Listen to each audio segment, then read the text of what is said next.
So I'm making my world famous rub recipe, and well, I got the big green egg heating up since I'm gonna have a long smoke going on anyway. I saved some of these, I think they're cayenne peppers and Carolina Reapers. I think there's a couple other kinds in there, and I'm gonna make crushed red pepper flakes and some more of my spicy mix that I put in my barbecue rub.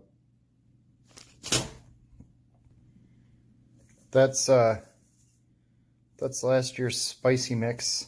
It's getting down there. And this is last year's crushed red peppers. So definitely down there.